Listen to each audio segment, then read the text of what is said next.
আমলকি একাদশীর ব্রত মাহাত্ম্য কথা। যুধিষ্ঠির বললেন, হে কৃষ্ণ, মহাফলদাতা বিজয়া একাদশীর কথা শুনলাম। এখন ফাল্গুন মাসের শুক্লপক্ষের একাদশী যে নামে বিখ্যাত তা বর্ণনা করুন।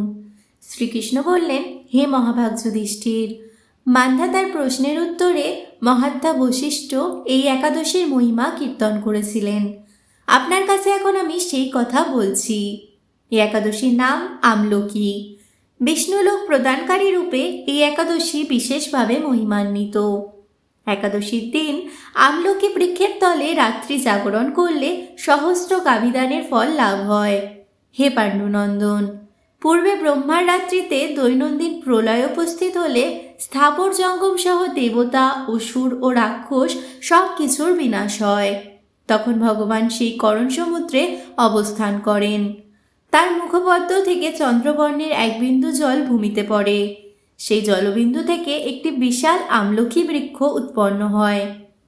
এই বৃক্ষের স্মরণ মাত্র গোদানের ফল দর্শনে তাহার দ্বিগুণ এবং এর ফলভক্ষণে 3 গুণ ফল লাভ হয়। এই বৃক্ষে ব্রহ্মা, বিষ্ণু আর মহেশ্বর সর্বদা অবস্থান করেন। এর প্রতিটি শাখা প্রশাখা ও পাতায় ঋষি, দেবতা ও প্রজাপতিগণ বাস করেন। এই বৃক্ষকে সমস্ত বৃক্ষের আদি বলা হয় এবং তা পরম বৈষ্ণব রূপে বিখ্যাত। অতএব এই শ্রেষ্ঠ ব্রত সকলেরই পালনীয়। এখন এই ব্রতের একটি অদ্ভুত ইতিহাস আপনার কাছে বর্ণনা করছি। প্রাচীনকালে বৈদিশ নামে এক প্রসিদ্ধ নগর ছিল। এই নগরে চৈত্ররথ নামে এক রাজা রাজত্ব করতেন। চন্দ্রবংশীয় পার্শ্ববিন্দুক রাজার পুত্ররূপে তিনি জন্মগ্রহণ করেন। তিনি অত্যন্ত শক্তিমান ও ঐশ্বর্যশালী ছিলেন। শাস্ত্রজ্ঞানেও তিনি ছিলেন সুনিপুণ। তার রাজ্যের সর্বত্রই মনোরম আনন্দপূর্ণ এক দিব্য পরিবেশ লক্ষ্য করা যেত। প্রজারা ছিলেন বিষ্ণুভক্তিপরায়ণ। সকলেই একাদশী ব্রত পালন করতেন। তার রাজ্যে কোনো অমঙ্গল ছিল না। এইভাবে প্রজাদের নিয়ে রাজা চৈত্ররথ সুখে দিন যাপন করতে থাকেন। একসময় ফাল্গুনী শুক্লপক্ষের দ্বাদশীযুক্তা আমলকি একাদশী তিথি সমাগত হওয়ায় রাজ্যের সকলেই এই ব্রত পালনের সংকল্প করলেন। ওই দিন প্রাতঃ স্নানের পর প্রজাদের নিয়ে রাজা ভগবান শ্রী বিষ্ণুর মন্দিরে যান। সেখানে সুবাসিত জলপূর্ণ কলস, ছত্র, বস্ত্র, পাদুকা, পঞ্চরত্ন ইত্যাদি দিয়ে সাজিয়ে স্থাপন করেন। তারপর ধূপ দীপ দিয়ে যত্ন সহকারে মুনি ঋষিদের দ্বারা শ্রী পরশুরাম মূর্তি সমন্বিত আমলকির পূজা করেন। হে পরশুরাম, হে রেণুকার সুখবর্ধক, হে ধাত্রী, হে পাপ বিনাশিনী আমলকি, তোমাকে প্রণাম। আমার অর্ঘ্যজল গ্রহণ করো। এইভাবে দিনে যথাবিধি পূজা, স্তব, স্তুতি, নৃত্যগীত করে রাজা ভক্তি ভরে সেই বিষ্ণু মন্দিরে রাত্রি জাগরণ করতে লাগলেন। এমন সময় দৈবযোগে একটি ব্যাধ সেখানে উপস্থিত হয়। পূজার সামগ্রী সহ বহু ব্যক্তিকে একত্রে রাত্রি জাগরণ করতে দেখে সে কৌতূহলাক্রান্ত হলো।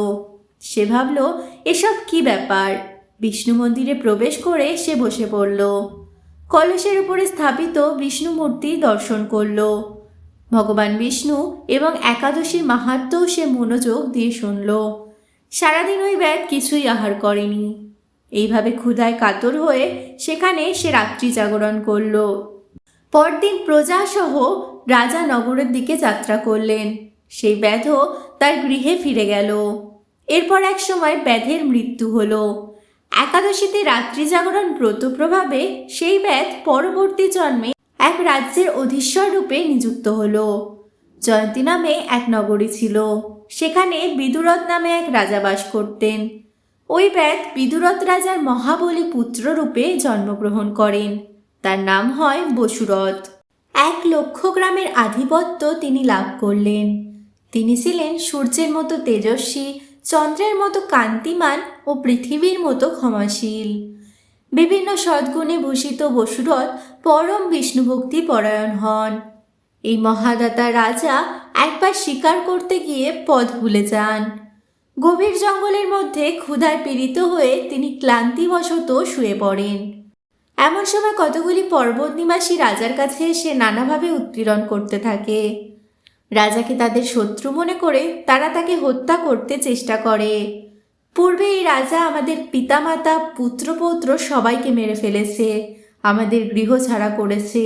এইরকম বলতে বলতে স্লেচ্ছারা রাজাকে হত্যা করতে উদ্যত হয়। তারা বিভিন্ন অস্ত্রশস্ত্রে তাকে আঘাত করতে থাকে, কিন্তু আশ্চর্যের বিষয় তাদের সকল প্রচেষ্টা ব্যর্থ হয়। রাজার কোনো ক্ষতি তারা সাধন করতে পারেনি। তখন রাজার শরীর থেকে নানা অলঙ্কারে বিভূষিতা এক পরমা সুন্দরী স্ত্রীমূর্তি আবির্ভূতা হন।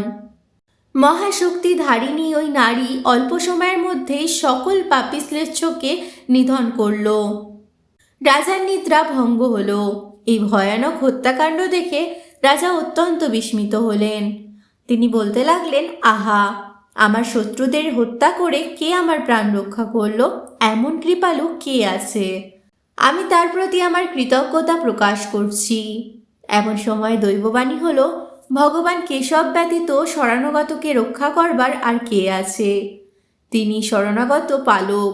দৈববাণী শুনে তিনি ভক্তিযুক্ত চিত্তে গৃহে ফিরে এলেন। তারপর প্রজাসহ মহাসুখে ইন্দ্রের মতো নিষ্কণ্টক রাজ্য ভোগ করতে লাগলেন। বশিষ্ঠ বললেন, হে রাজন, যে মানুষ এই পরম উত্তম আমলকি একাদশী ব্রত পালন করেন তিনি নিঃসন্দেহে বিষ্ণুলোক প্রাপ্ত হন। তো এই ছিল আমলকি একাদশীর মাহাত্ম্য কথা। কমেন্ট বক্সে অবশ্যই জানাবেন কে কে এই একাদশী পালন করছেন। হরে কৃষ্ণ, রাধে রাধে।